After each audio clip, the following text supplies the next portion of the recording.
Alrighty, hey everyone, it is I, Freddy Fazbear, and here I am doing the next little video on Tierland. So as you saw in the last two videos, we've had the other two do their own little tier list, but today I'm gonna be doing one in honor of the new demo release for the anniversary of Fnaf being 5 laps at Freddy's, which is a Mario Kart supposed parody for Fnaf. But today we're gonna be ranking Fnaf Games today in honor of the new 5 laps at Freddy's game. So without further ado, let us begin. And right up the jump, we have a bit of a weird one. If I remember correctly, isn't this the Ultimate Custom Night Troll game? I believe that's what it is, just looking at the picture. So I believe this is the Fnaf Ultimate Custom Night Troll game. I'm gonna be honest with you, I completely forgot about this. So yeah, I'm just gonna put it there, I guess. I don't know, I just don't remember the troll game for this. I know that it exists, but I just don't remember what happens. So yeah, we're off to a bit of an odd start. Oh, how funny! Because next is the actual Ultimate Custom Night game. So, before we actually start ranking the actual games, the way how this tier list is going to work is we're going to be ranking the Fnaf games based on how much do they impact the lore, the gameplay, the characters that were introduced, challenges, and prizes. And let us begin with the actual Ultimate Custom Night game. This isn't really a canon game, but to be fair, this is definitely every FNAF player's dream of putting their skills to the ultimate test, of going up against some of the most dangerous animatronics in the franchise. And for me, this is an easy A tier, because I like the overall concept of going against up to 50 animatronics, with some extra bonuses like Dee Dee, plus Trap, Shadow Bonnie, Nightmare Chica, and some extras. So, I give Ultimate Custom Night A tier also because of the power-ups you're given and the challenges you can do to prove yourself that you're the ultimate Night Guard. However, there's only one real complaint about Ultimate Custom Night. While I do love the roster of characters that were given, there were some characters that I felt that could have been involved a bit more. But then again, that's just me. But still, one of the best games, even if it's supposedly not canon. So next up is Pizzeria Simulator. This is yet another one of those games that I honestly have mixed feelings with. I do love the whole concept of it being a tycoon type of game, where you get to run your own restaurant, play test, and basically do what you usually do. However, there are a few things here that do kind of mess with my brain. For example, the only real enemies we have to fight are Molten Freddy, Scrap Trap, Scrap Baby, and Lefty. The story in this one really does give an impact, especially if you do the canon ending to where all the scrap animatronics burn in hell. And yes, I do find that ending to be very crazy, but it was still cool to watch. And again, the whole tycoon element is still awesome to play, especially when I try to get some of the other endings, like the standard ending, the blacklist ending, and the insanity ending. So when it comes to the lore, this one's actually a pretty good game, although I think it could have been a bit more better if some of the other enemies were still against you. So, with that, I'll give Pizzeria Simulator the B tier, because I still think it's a good game overall. It just could have had it a bit more, you know? And look, it's me! Freddy Fazbear! Look at my handsome self. Anyway, here's the first Fnaf game. We all know where this one's going. It's the game that started it all. I mean, come on. You have me, Bonnie, Chica, Foxy, and Golden Freddy. We're basically the game that started the entire lore of the Fnaf franchise and the start of the popularity of the series. We were the ones that brought you the classic horror of staying in a room and trying to make us not go into your room. because if you do, you'll get jump scared by us and get stuffed into a suit. Not to mention, our 420 mode was still really crazy back in the day, and it's still kind of popular today. So some of the games going forward, like Fnaf 2, do emphasize on the 420 modes. So basically, we get the S tier because we're the start of the franchise, and we're still beloved characters till to this day. And now we have one of our newest ones, Security Breach. This one to me is kind of interesting, I guess is the words. I mean, like, I do like the Glamrock animatronics. I think Glamrock Freddy is easily the most popular one due to him being called a dad. I don't know why people call him a dad. I mean, I can kind of see it because his relationship, or friendship, I guess, with Gregory. And the other animatronics are cool, like Montgomery, Roxanne, and Glamrock Chica.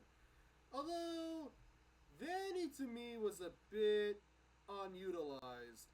I've heard in the games he's only in for like 5 minutes, and that's really it. I mean, I have seen bits here and there of Security Breach, and I actually have been trying to watch them myself. But from what I can tell and overall, I think it's a B tier because it's not a bad game.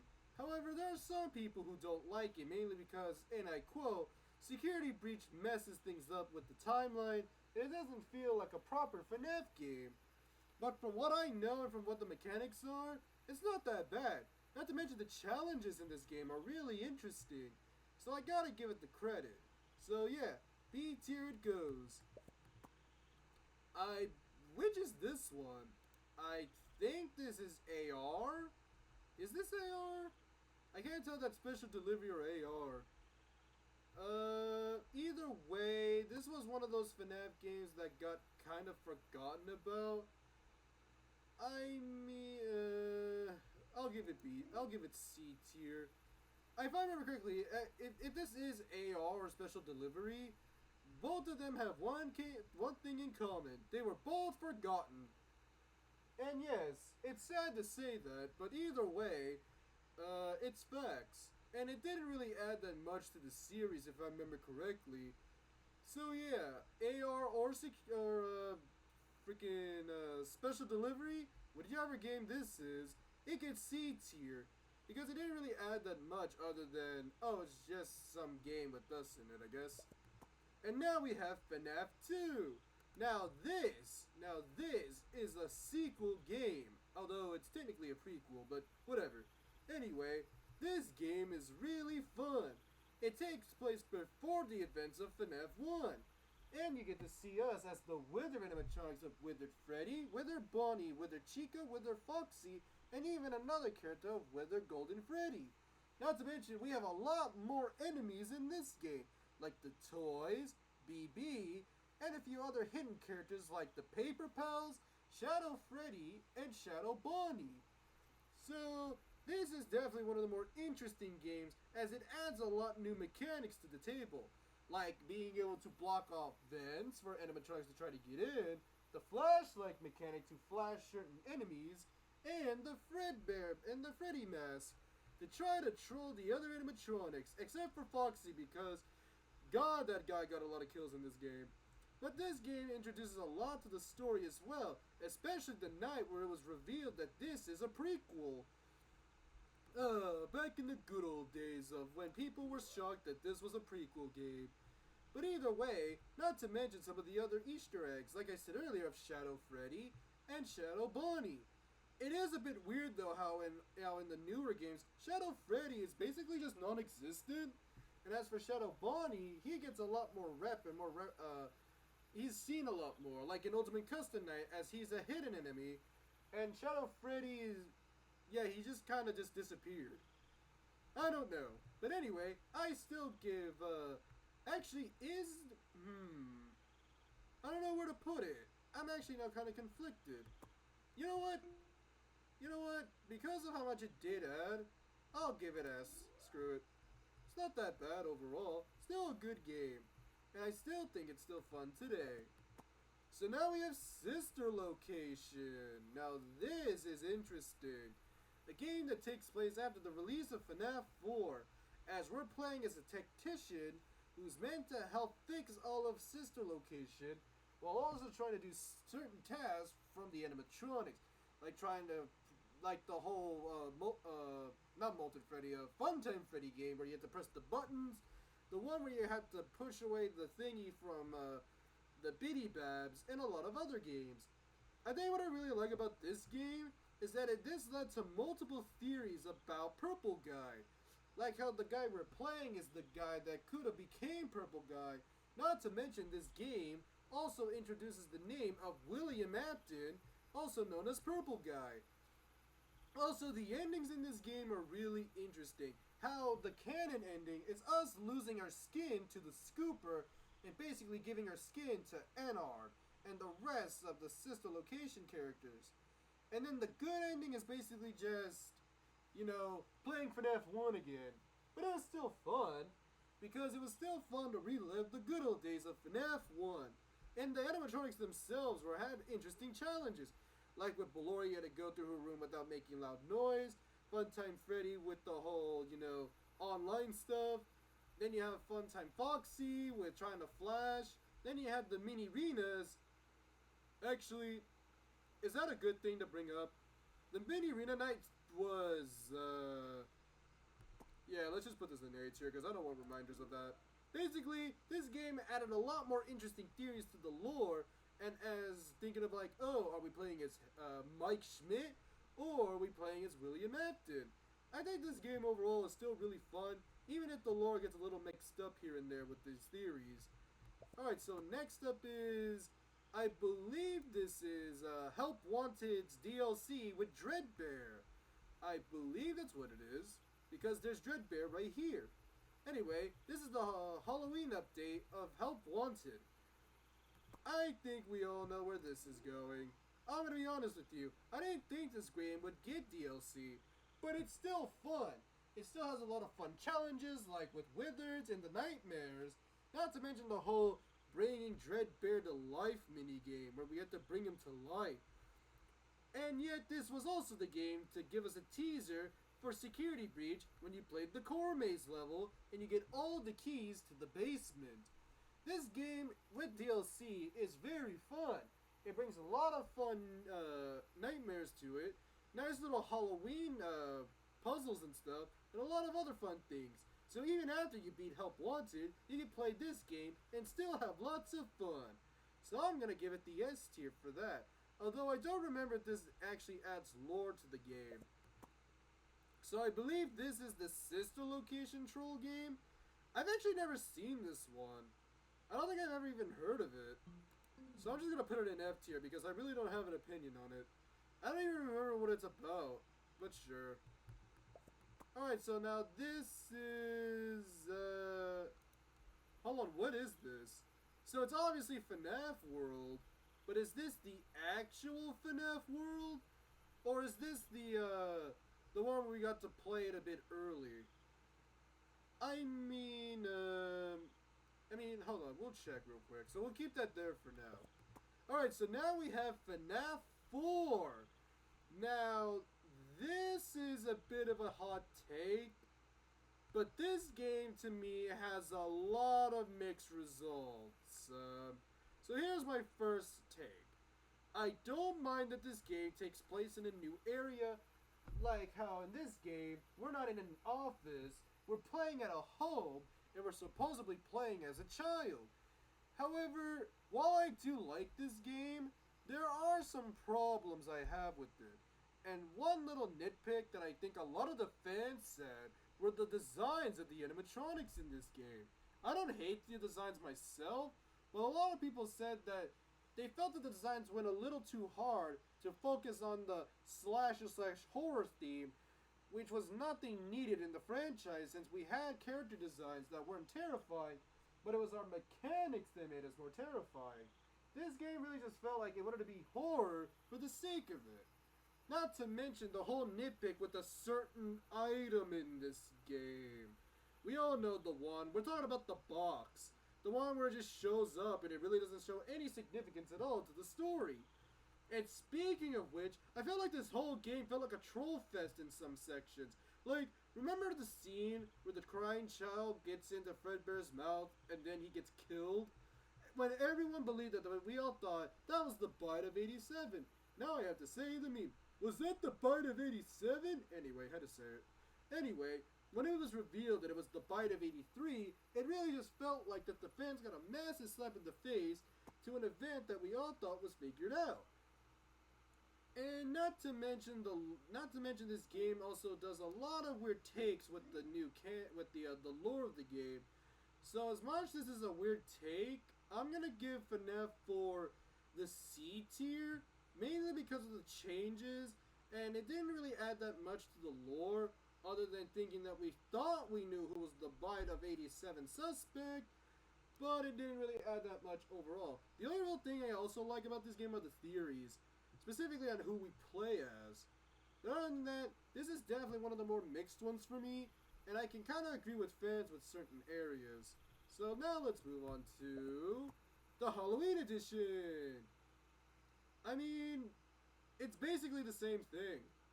The only real difference is that we do get new characters like Nightmarian, Nightmare BB, and the Jackos. Let's see, who else did we miss? Oh yeah, Nightmare Mango's also in this game. But other than that, I mean, it does add a bit more, but it's still the same game regardless. It's basically just the same game. So, I'm gonna give it C tier, because it is, while it is cool, don't get me wrong, it's still the same game, but with new characters mixed in, like Nightmarian, Nightmare BB, Nightmare Mangle, and the Jackos. So, it's basically just the same thing as FNAF 4. Actually, wait, hold on. Let's see if I can try to fix this. Give me a second. Okay, there we go. There we go, that's better. So yeah, there we go, that's better. Anyway, I just had to do a quick fix. Alright, so I believe this is the security breach troll game. And now, if I remember correctly, isn't this that one game that was kind of like one of those old arcade games, like the TMNT games, where you play as Glamrock Freddy and you have to beat up a lot of like gangs and stuff? Yeah, a lot of these trolls slash like, I guess, promotion games are not really that interesting to me, since they're basically built for whenever the actual games get released. So, yeah, I'm not really going to talk about that one too much. Okay, so yep, that confirms it. I believe this is the Halloween edition then, I think. Yeah, this is the Halloween edition. Okay, so let's see. So let's talk about FNAF World first. Now, this might be a bit of a surprise, but I don't hate this game. I don't get why FNAF World gets so much hate. I mean, I can kinda see why, because a lot of people thought that the whole concept of FNAF characters being like in an RPG-based style is a bit strange, but for what it wasn't even that bad. We got characters like Lolbit and Dee Dee from this game, and other characters like Mendo. Not to mention the boss battles were actually pretty cool, with characters like Snow Cone, Bouncer, Bubba, what's the pig's name again? What's his name? What's his dang name? What was it? Wait, no, that's not it. Pig Patch is the mediocre melody. What's his dang name? Pork Patch! That's his name. Pork Patch! That's his name. Pork Patch and other interesting enemies like the Mad Endos. Not to mention the endings in this game are really interesting. Like how in one ending you can fight Scott himself, and another ending where you fight Chipper. There's a lot of good stuff that this game actually gave us, and it gave references to older Scott Cawthon games. Not to mention, again, this game wasn't that bad, so I don't see why it gets so much hate. So I'm going to give it the justice that I think it deserves, and I'm going to give it the B tiering. And since this is the Halloween edition, which gave us introduction to, I think, I believe this is the version we got before release. I mean, it's still the same game, it's just with a bit extra stuff. So, again, it gets the B tiering since it's the same game. So, yeah, we only got 3 games left. Okay, let's just get these all out. Alright, so here we go, the last few games. So let's start with this game. This is the Fnaf 3 troll game where you play as myself with Scott's body. It's basically unfair Mario style, but unlike the other games here that were just kind of there, this one actually was pretty fun for me actually. It's a rage game where you play as myself with, I believe it's a Freddy mask? I could be wrong though. But this game is actually really funny. It's a reference to Unfair Mario, and the goal is to get to the goal as fast as you can. And the further you get to the end, you'll get more lives and a better score. Simple, but really fun. So I would actually recommend this one. So yeah, so now we only got 2 games left. So this, I believe, is Freddy in Space 2, if I remember correctly. Now, this is Freddy in Space 2. I've actually never played this game myself, however, I have seen a lot of the gameplay. And I'm not gonna lie, this game definitely gives me like Mega Man / Metroid vibes. Every time I see a level, I always think of Mega Man or Metroid. But I do like this game though. The boss battles are a bit weird, I guess. But even then, it's still fun. It's cool playing as my friends and learning about our different abilities and fighting all the bosses to save my supposed son and fighting against Lol's hacks. So I think this game overall isn't that bad. So I'm gonna give it the B tiering, even though it doesn't really add that much. And last but definitely not least, Fnaf 3. Now, this game, while it does get a lot of mixed feelings from most people, I'm gonna say it. This game is an A tierer. Now let me explain. Before everyone gets on my before everyone gets mad, let me explain why I believe Fnaf 3 is an A tier game. The gameplay itself is actually pretty interesting. How we have to spend most of our time with the cameras. But we also have to deal with things like rebooting things like ventilation, camera, and audio. So this game actually trying to test you and see how fast you can get things working again. And Springtrap alone is a character that really made the lore blow up when this game was released. Especially the ending when it was revealed that William Afton is Springtrap. When we see him get spring locked into the Spring Bonnie suit and thus sealing his fate. So basically a large karma set from all the children he killed. Not to mention the game itself does have mixed feelings, but the reason why I think Fnaf 3 is an A tier is because it added so much more to the lore and made the lore a lot more fun and more theories were made at its time. So there we go. This is Freddy Fazbear's Fnaf Games tier list. So I hope you enjoyed my little video on the Fnaf games, and we can have a happy anniversary for our new demo game, 5 Laps at Freddy's. So if you enjoyed my tier list, hit the like, hit the bell, and comment down below. So without further ado, this has been Freddy Fazbear. Bye everybody!